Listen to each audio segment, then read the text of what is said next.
আমার বোন জিবি হসপিটালে মরার সাথে পাঞ্জা লড়তেছে। ওই সময় একজন আসামিরে তারা গ্রেপ্তার না করে তারা কিভাবে রাত্রে 8টার সময় তারা থানা থেকে তারা কিভাবে যায়, এটা সুষ্ঠু বিচার চাই। এই কারণে আমরা থানার সামনে আজকে বলছি সবাই, যে সময় তারা সুষ্ঠু বিচার করবো ওই সময় আমরা উঠাম। এর আগে আমরা এদিক থেকে উঠতাম না, এদিকে বসছি আমরা আজকে, এদিকে বসে থাকবো।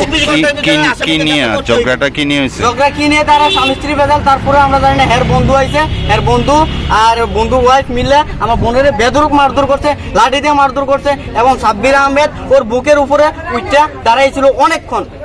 তারপরে আমরা বিশাল হসপিটাল আনছি, বিশাল হসপিটাল থেকে জিবি হসপিটাল রেফার করে দিছে, জিবি থেকে ছেড়ে দিছে। তারপরে আমার বোন বিশাল পর্যন্ত আসার পরে আবার মাটি থেকে লুটিয়ে পড়ে। তারপর আমরা সবাই মিলে নিয়ে আবার থানাতে নিয়ে এসেছি। এখন দেখি আমাদের বিশালগড় থানার পুলিশ কি করে, কি পদক্ষেপ নেয় আমরা দেখতে চাই। আমরা গরিব বলে দেখি আমাদের কি কোনো আইন নেই, তারা টাকা দিয়ে শেষ করে নিবে। আমরা তদন্ত বিচার চাই। আমরা আজ এই পর্যন্ত 24 ঘন্টা হয়ে গেছে, আমরা কোনো পদক্ষেপ তাদের থেকে পাইনি। তাহলে আমরা গরিব মানুষ কোথায় যাব? আপনারা বলুন কোথায় যাব আমরা?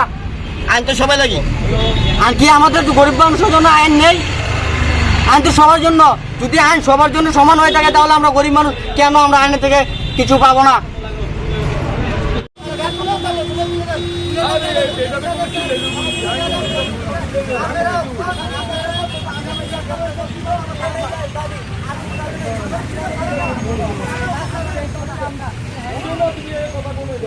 আপনারা